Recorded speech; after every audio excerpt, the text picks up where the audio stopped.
Welcome everyone who is joining us from not Davos. We're here in the wonderful Swiss village together with amazing panelists, and we'll be discussing the future of Central and Eastern Europe and Africa connections, a topic that has created a lot of interest, I think a topic that hasn't been discussed, and I'm so delighted to be joined by our panelists who bring a wealth of experience and also perspectives. So I'll start with introductions.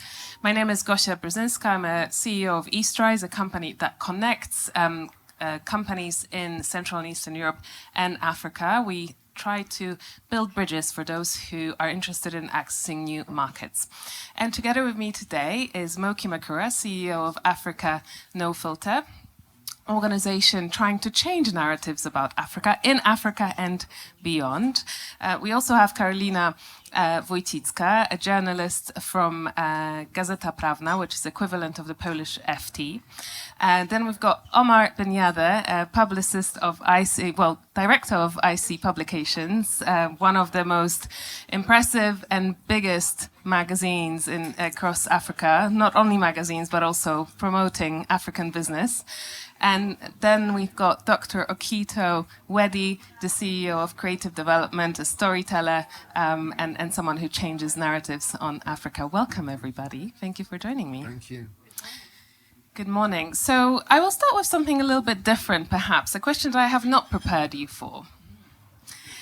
Moki, you've asked me not to start with you, and I'll do exactly that.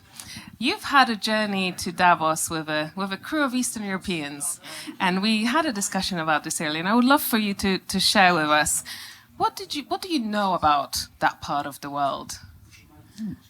Well, I'll say that when Gosia emailed me something and it said CEE, I had to Google what CEE was because I had no idea. And then I thought, I don't know where Poland really is. And I certainly have never been there. I don't know much about it. I know you. That is the extent of what I know about Poland. So there is a huge disconnect. I mean, we're still grappling and really interested in France, Italy, Germany. That's Europe to us. And then there's the periphery, which is where I think Poland falls. But on a personal level, I think Polish people are very close to Africans, actually, based on you. I tried to make that connection. Thank you, Moki. Omar, from your perspective, before we start the conversation about what it means for economical growth, as someone who's so close to publishing news, business news, hard news, what strikes you about Central and Eastern Europe, if anything? Okay, so we publish a number of magazines, one of them being African Business.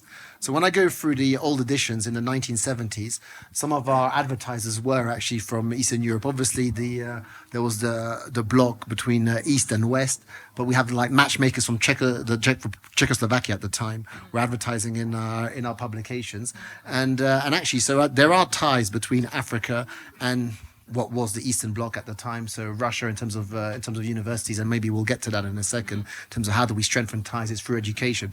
I'm from Tunisia. I know a lot of Tunisians actually go and study pharmacy in Romania, for example. So that creates ties, bilateral ties. So actually I follow Eastern Europe from afar, but I do follow them because actually it's an example in terms of how do you transform countries. So Poland, for example, if you read the British press, you'll see that PPP, Poland will probably overtake the UK in terms of GDP per capita in the next 20, 30 years' time. I also look at, for example, EVs and battery production. And when you see Hungary is attracting billions of dollars of investment in certain regions that Africa can learn from. So actually, when I look at Eastern Europe, I see it. I try and look at development models, and actually, it's something that we can learn from and thrive. And Poland, for example, is very big in terms of agri, in terms of automotive, in terms of chemicals and petrochemicals. So I see lots of opportunities. So when I was putting my notes down, I said, okay, so what do I think about CEE? And I said, okay, yeah, so these are lots of different things that we can collaborate on, and develop strengthen ties for sure. So a lot to still learn and educate on both sides. Karolina, tell us a little bit about your perspective, because obviously Poland has tried to change the narrative, and especially this move from being the Eastern European country to CEE country. Tell us a little bit more. How does it work when you report on Polish business or Eastern European business? I know you report a lot on Ukraine as well. Oh, well, yeah, that's the thing that Polish people get mad at when they're called Eastern Europeans. They prefer to be called Central Europeans. I feel like the narrative is changing, especially since the war in Ukraine started. Poland became like this military hub. We became very, very engaged in diplomacy and military support for Ukraine. And since last year's elections in Poland, that the Liberal Party coalition won, we're portrayed as a sort of a savior of European Union right now, because France is in crisis, Germany is in crisis, and those were the countries that traditionally led the European Union. So right now, when you open Financial Times, Politico, New York Times even, you can see that Poland is seen as this hope for the EU, for liberal democracy, for economics. So this is a good time for Poland to, you know, strengthen its position on the international stage and play a bigger role in international affairs. I love that, because what it tells me is that we have been lobbying for change and of the narrative of the country that has been occupied, that disappeared from the map for over 120 years. And I think you are right, Oma. There is a lesson there. So, Okito, tell us, when you try to build new narratives for Africa, and I know that Africa No Filtered does the same. What are you focusing on? What are you trying to change? What narratives are stopping African countries from being able to explore further and connect with new countries?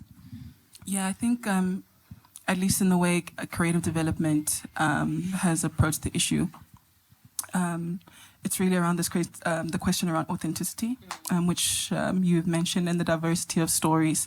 I think, again, there's this idea that we want to tell one singular monolithic story, but we know that there is a multiplicity, there's a diversity.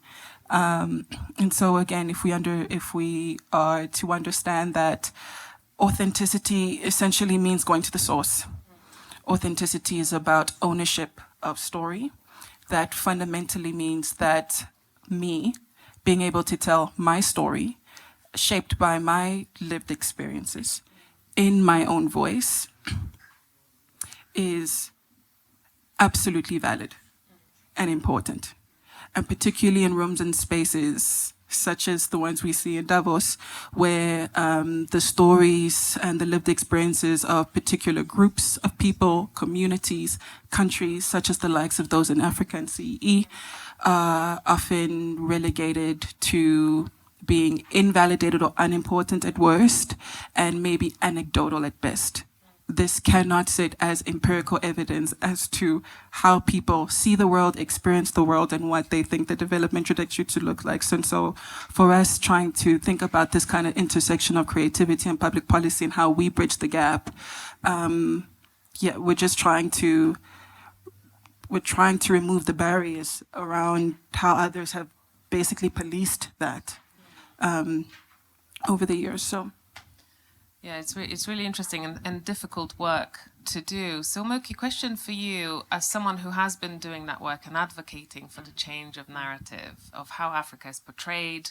You know, you've written an incredible op-ed about Band-Aid and how that was detrimental and is continuing to do so. I think that CEE offers potentially an opportunity to start afresh, start anew, because we potentially don't have the same historical ties with the continent. If anything, we hear about, exchanges of armies in the Second World War and small settlements of Eastern Europeans in East Africa, for example. How do you think we can start afresh with building the narrative? Look, I think it's excellent that Poland knows very little about Africa generally. I mean, to your point, when I spoke to her, she said they have very little coverage in her publication about Africa. In fact, the last time they covered it was in relation to Yevgeny Prigozhin Yeah. and the Wagner Group, Russian mercenary group in Africa. So that's the context that most Polish people will have about Africa. And that's amazing. That's excellent. That's exactly the way we want it. Because everything you will know about Africa right now, if it comes from global media or it comes from the current world order, is negative. We are supposed to be a continent of poverty, of corruption, of conflict, of disease, and poor leaders. And maybe we were at some point, but the point is Africa is changing. I think you will see now, just wandering around here, that we're a lot more vocal.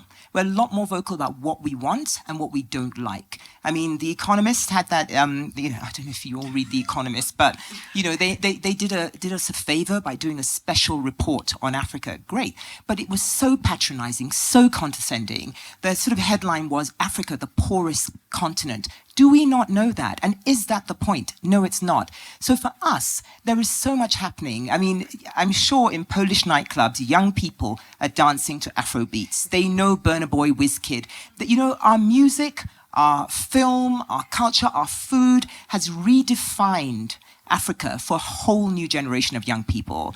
And I would count, Poland coming in at this point where people are actually thinking about Africa differently. We're not the land of poverty and corruption, we're actually a land of opportunity. Because for every child that is not in school or every house that doesn't have electricity, that is an opportunity for renewables. That's an opportunity to build schools. There's so much opportunity. And I think it's an ideal place for people doing business. And the reason why I think Africa is potentially a great destination for CEE, I'm coming back to that in a minute, businesses, is that they will understand the context of Africa because it's not dissimilar to your environments. It's not dissimilar. And I feel that, we've been trying to do business like France wants us, Italy wants us, Germany wants us. And it's not working. We do a lot of business with China because China has different rules. We need countries who have different rules, different approaches, who see opportunity and are prepared to work in partnership with the countries, as opposed to thinking this is how we do things in Poland, this is how you're going to do it here. So I feel that it's a whole new brave world. Trump coming into power is great. Everything is changing. The old order is changing. Countries like Poland has the potential to be a huge trading partner with Africa. It doesn't have to be Europe, it doesn't have to be America. So yeah, I think it's all good. I'm excited. Let's be opportunistic. If the US is stopping investments in infrastructure across Africa, why can't it be CE Turkey's countries? in there. Turkey does a lot of construction in Africa. But one quick question: why is it so important that Poland is in CEE as opposed to Eastern Europe? Why is that? Carolina, tell us more. Oh, I guess it's we don't want to be seen as this country that is neighboring Russia and is like Russia. We want to be seen as Western Europe. We aspire to be Western country, Western democracy, open economy. We want to do business with the Western world, and we want to promote Western values, not dictatorships such as Russia or Belarus and other countries in that region that are under the Russian umbrella. Omar, what do you think? How do we get that narrative, that combination of Africa is opportunity and Europe, Central Eastern Europe, is also opportunity for African nations into, daily, weekly conversations amongst business leaders? I know you work with many, you report on many business deals. How do we get that message across? Thank you. I think it works both ways in any case. So the African business community needs to be better informed about what's happening in other countries. So they've reached out to Asia, for example. They've reached out to the Middle East to some extent, but less so to Eastern Europe. So I think there are lots of lessons to be learned. I mean, a lot of governments from Africa are actually going to Estonia for e-government.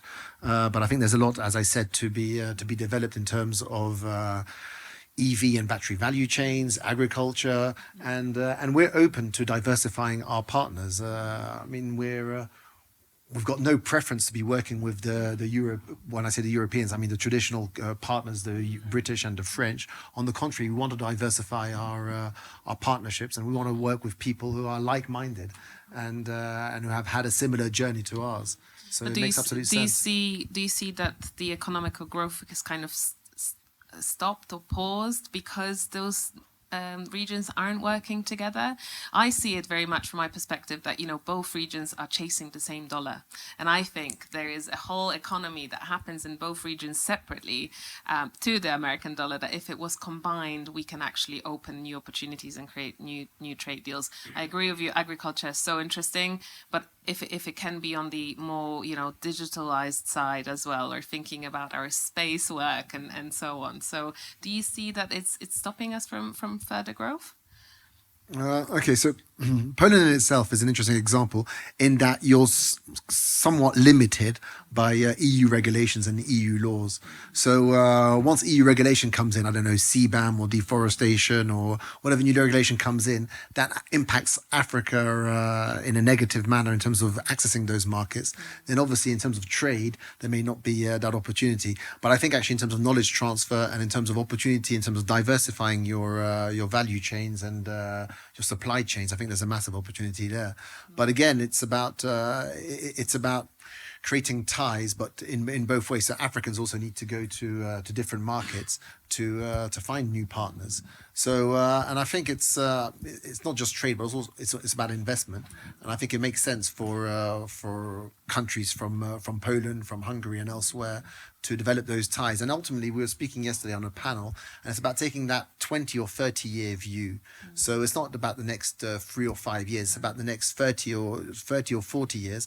But that's quite difficult from a political perspective for them to take these long-term views. So the China play in Africa was a 20, 30 year play. Actually, the Minister of Foreign Affairs of China, his first trip every year is to Africa. But that's a tradition that's been going for 35 years. It didn't start 5 years ago or 10 years ago. If today China is number one in terms of battery and critical minerals, is because they looked at the opportunity 15 years ago, and it's developed that competitive advantage that today BYD will probably be the leading EV manufacturer in the world. So ahead of Tesla and others. So it's about taking that long-term play. But it's not necessarily, and really governments need to take that long-term play. Obviously, when governments are changing every 5 years, they're not necessarily strategically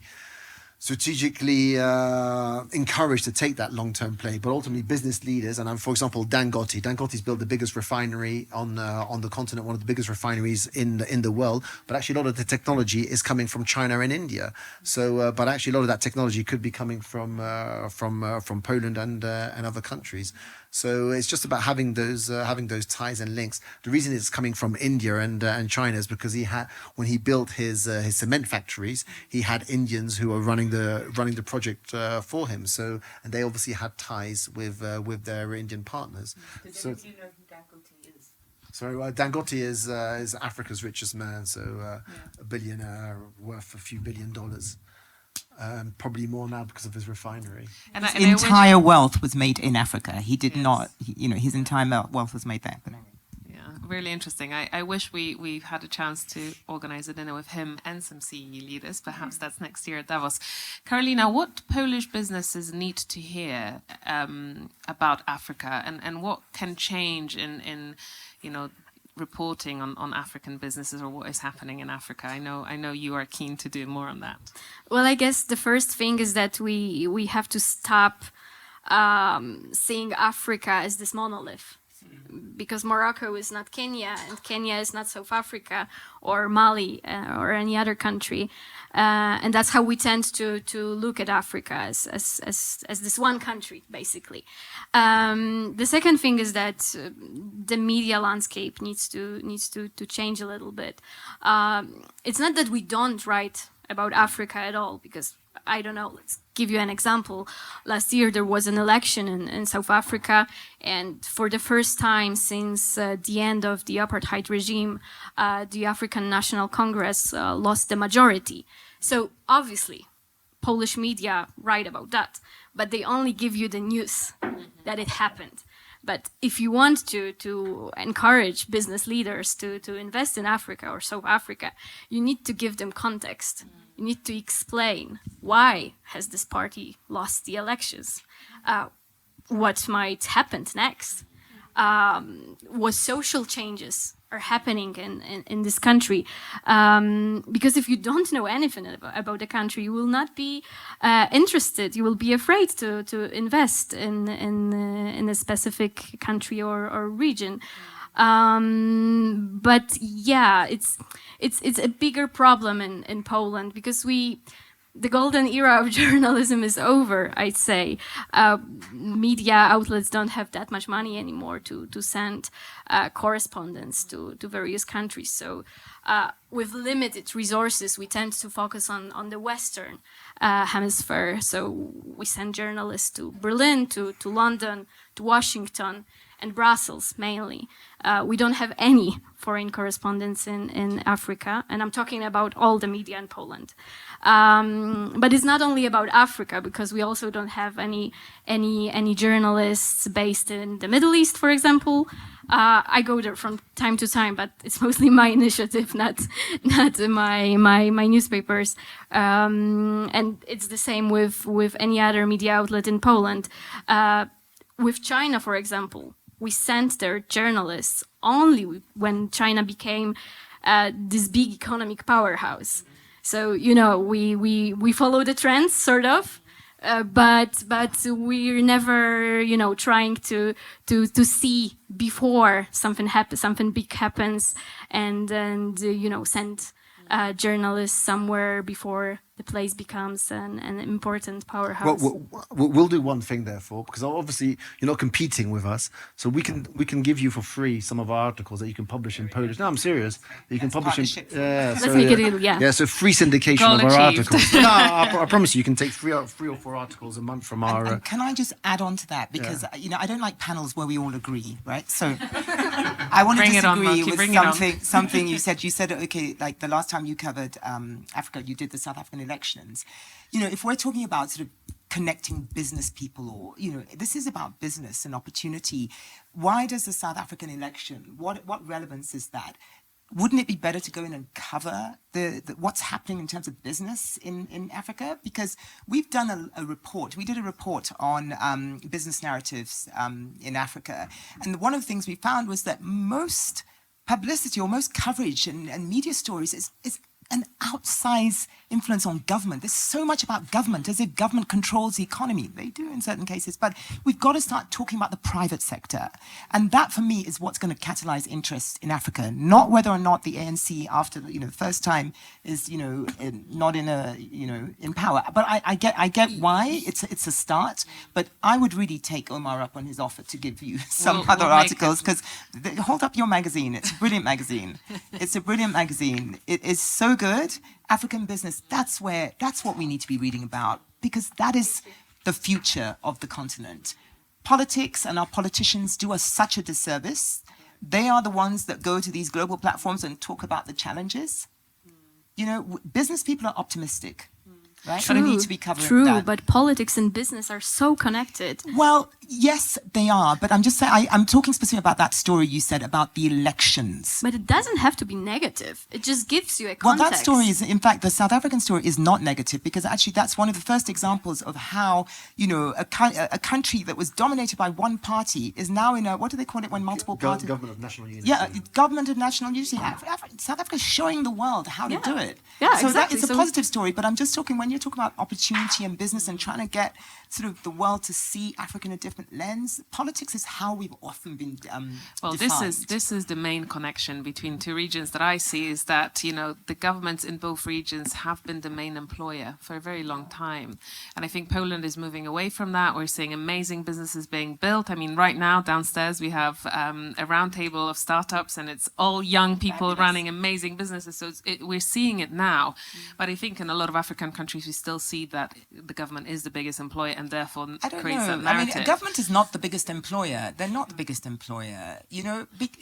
But what it is that I feel that a lot of people still think that the economies are so wrapped up in, you know, government policy and, you know, and we've seen how industries, I'm going to talk about the creative industry, like Nigeria, the Nollywood industry, the film industry. Everybody's heard about that. It's the biggest producer of movies, full stop.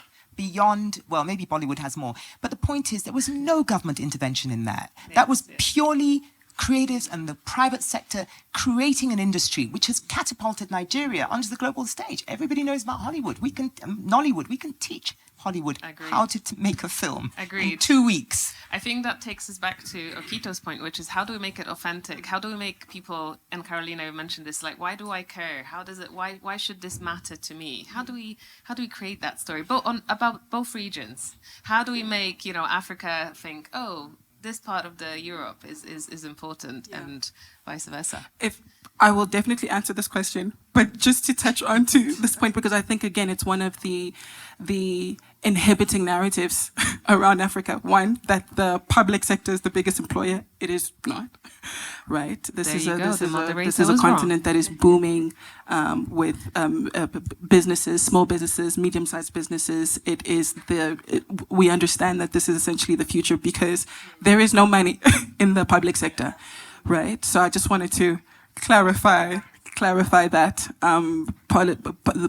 politics, public policy, it's key, it's an enabler, but it's going to be the private sector that's going to catalyze the kind of growth and development that is needed on the African continent. So, but to your question, which was how do we build narratives that allow people to understand, oh, this matters for me, those regions matters, they can change something for my business, for my community. How do we craft that? Yeah, I think it comes back to the first point I made around, again, telling authentic stories, ownership. But again, when we think about visual storytelling, in particular, film, music, the arts, what Moki has been talking about relates to like Nollywood and what we've been able to see and engage with. Primarily what that does is it expands the collective imagination, right? And so I think it's a very difficult thing to become something that you have never seen, right? So taking myself, for example, one of the reasons I am here in Davos, right, at WEF, is because 9 years ago, I think almost 9 years ago, I heard and saw a woman by the name of Moki Makura in a meeting, and at that time, basically this being the first half of my quote-unquote second career, I had never seen a Black African woman move in the way that she did, with the kind of poise and efficiency. No, really, I'm not just gassing you, Moki. It really was quite a spectacular thing for me to see. And so upon meeting her, kind of decided pretty quickly after that, yeah, that's probably who I want to be when I grow up, right? And then there's just been a series of events leading up into that moment, right? And so this happens at the micro level. This is just for me. But if we think about the creative industry, this is exactly what it's doing at the macro, right? It's more than just creative assets and films that are being produced to be able to tell shared narratives and shared stories. Africa from in its post-colonial era, the CEE in its post-communist era. It's more than this. I think what it's doing is it's providing us with proof points, tangible evidence of the possibilities. And so I think, to your point, again, around authenticity and this sort of shared narratives, being able to see people that might feel different to me, that might come from different places, but there are shared experiences. And I think there are actually a lot of shared experiences between Africa as a continent and CEE that we can draw from. And by being able to see something that appears different but is similar enough, all of a sudden it creates alternative universes that were never possible for us before. Because we did not have the imagination for it. So yeah. And to Omar's point, Anne Applebaum is a huge. She gives that narrative that Poland could be example to many countries, and I'm not necessarily a fan of that, because I think that again creates the same way of thinking that we already have, which is learn from the West. I would like to explore more the opportunities of how do we share what we've learned through our experiences of leaving, being occupied, colonial ties, historical ways of working with other countries and creating our own trade deals. So would love more of that. And Omar, which industry do you think there is an opportunity right away? If you were to say tomorrow, we press the green button on a trade deal? Where do you think that is, given your experience of working with businesses? First of all, I'll come and defend what you said earlier in terms of government. Thank you.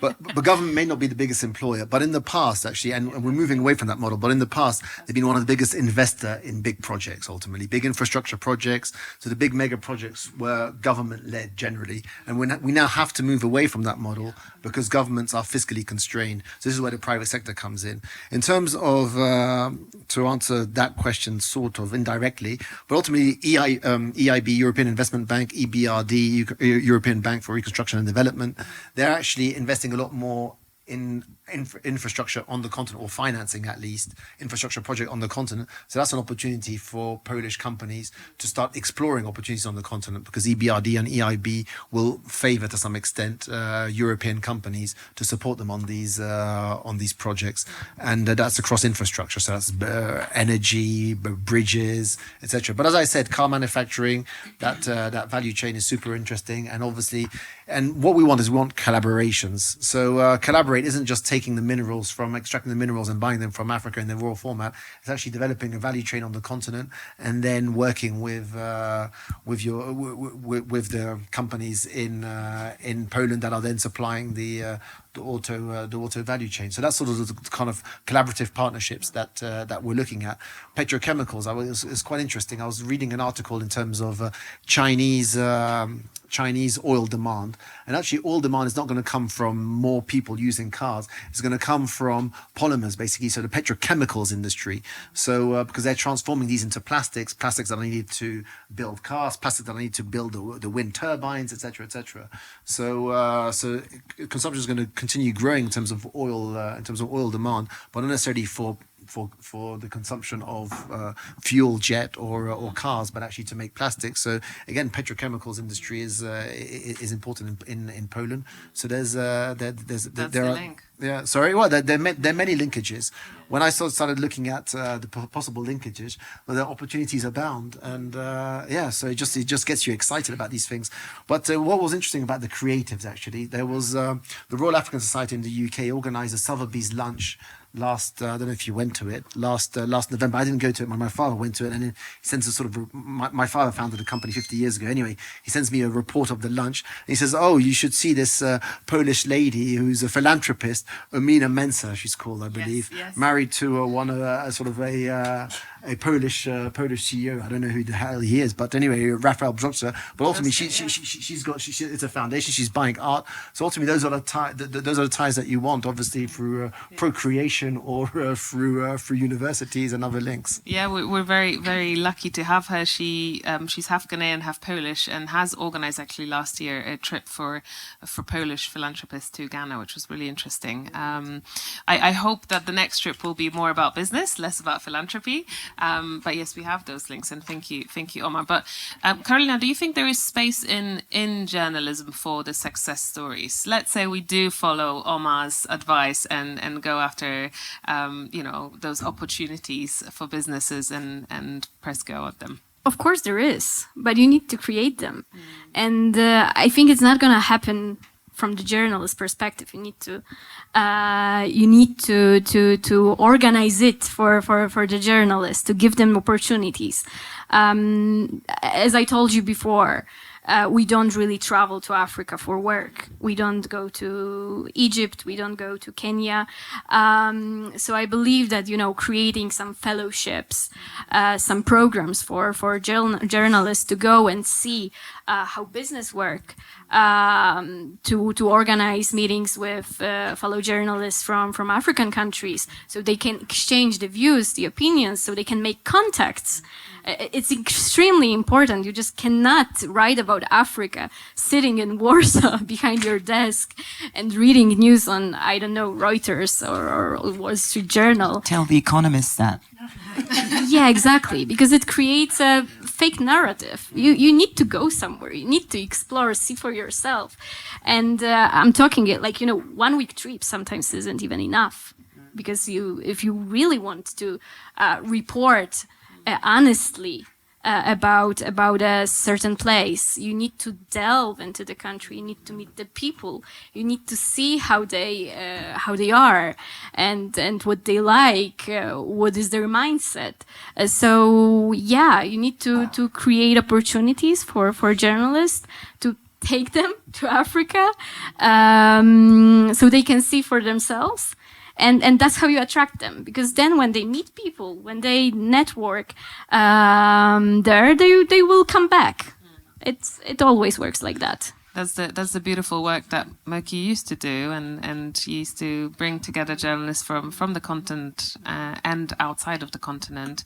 Have you seen change in that work? Have you seen results of that work? And I'm specifically asking about, growth of businesses or people developing what they are doing. Have you seen the effect of that work?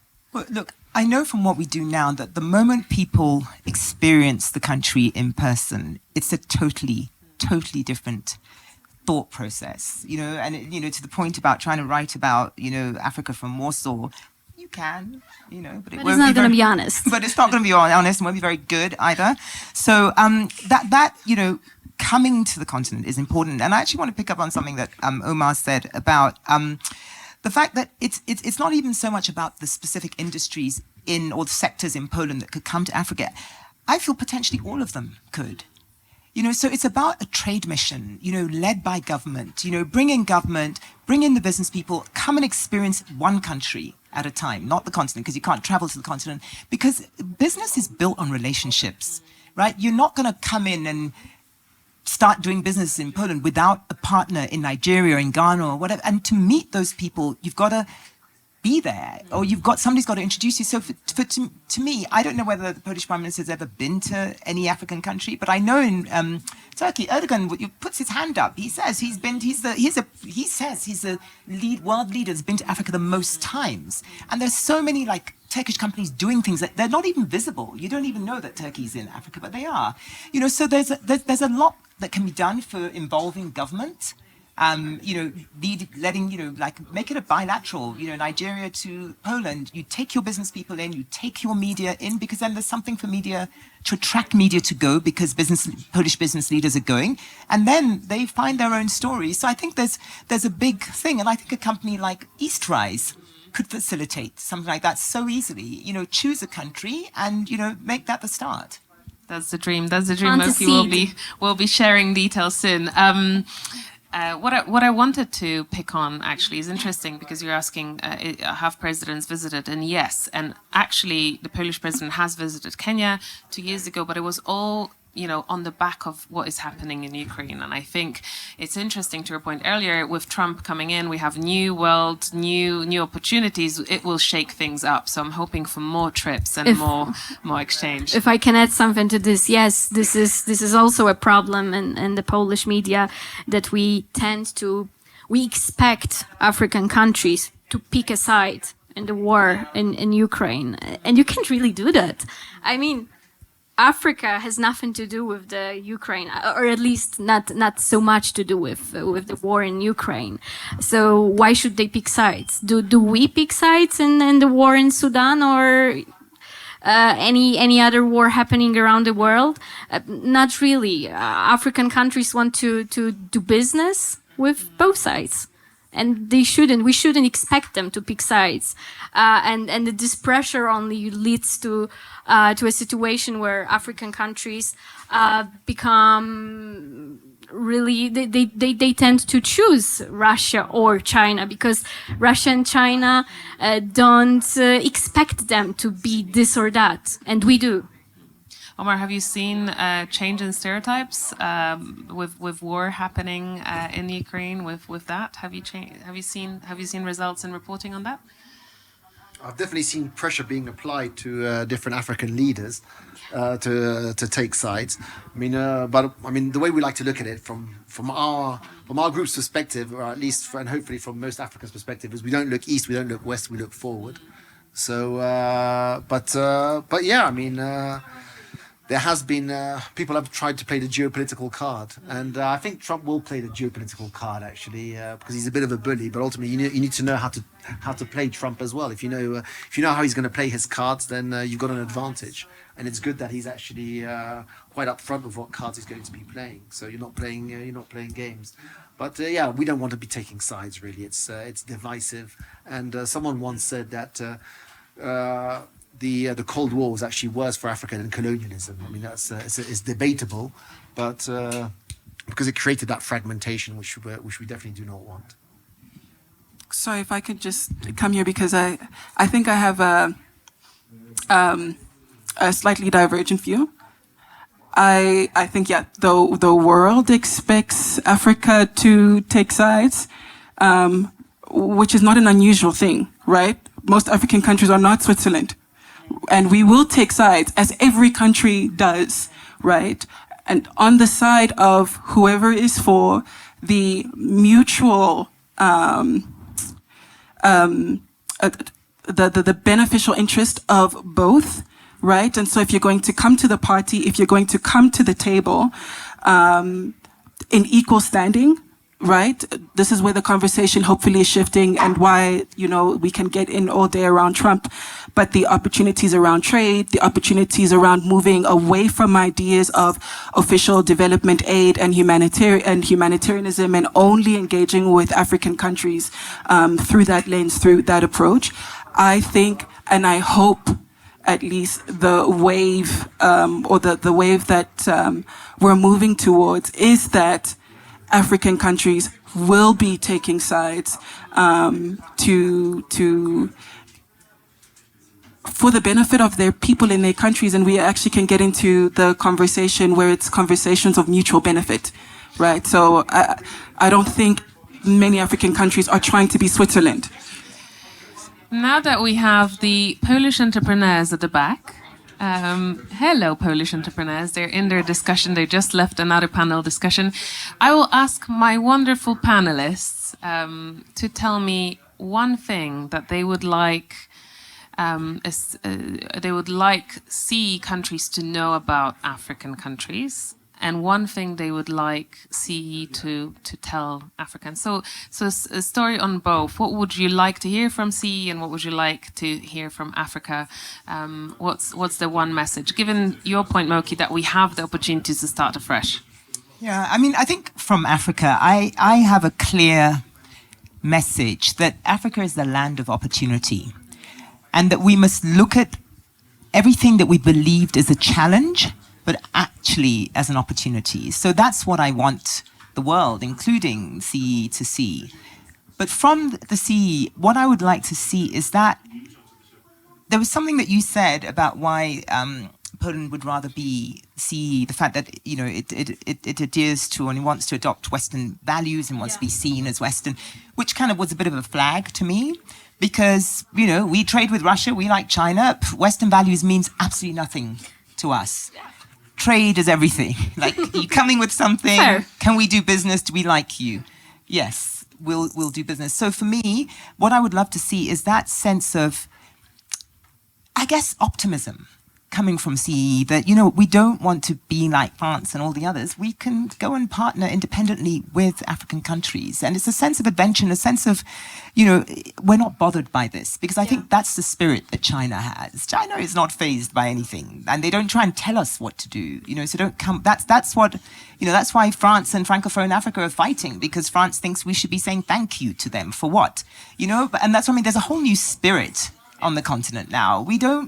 We will trade with you as equal partners. So we don't need your politics or your morals or your values. We want you to be good people. But that sense of, we can trade with Africa. Not a big deal, is what I'd like to see from CEE. Treat us as equal partners. Yeah. Wonderful. Carolina, what do you think? So when it comes to Africa and Polish readers, I want them to forget about the three keywords: war, poverty, and dictatorship, because let's go past this stage and focus on what's important right now. Because those pictures that charities in Poland and in the Western world promote themselves with. There's poor, naked, hungry African children. let's forget about that, because that's not how Africa looks these days. So that's one thing. And when it comes to CEE, we talked on the way to Davos about Poland, and you've never visited Poland, and the general knowledge of what Poland is very limited in Africa. You still know more about Western European countries such as Germany, France, and so on. So I would love for you to learn more about Poland, that we are actually becoming a leader of the European Union. It's worth traveling to Poland, exploring both from the tourist point of view and business point of view, because it's becoming an extremely interesting country, both to invest in and just spend your time in. Wonderful, thank you. Amma. So I've been to Poland, actually, a beautiful country. Amazing. But I need to go more. I've only been to Krakow. So, but yeah, no. So the story that I see from on Africa is a continent and the youth especially, they're cosmopolitan, they're confident, and they're connected. So through the creatives, we're seeing a lot of that. But I mean, that's the Africa that I see on a daily basis, and that's actually the Africa that I'd like to see portrayed. So connected, what does that mean? It means that they're connected with the whole world. They're not just connected with the UK, the US, or France. They're connected with Asia. They're connected with Eastern Europe. Actually, I don't like to call it Eastern Europe. Actually, Eastern related to what? But they're connected in terms of because Eastern Europe is leading on the tech front.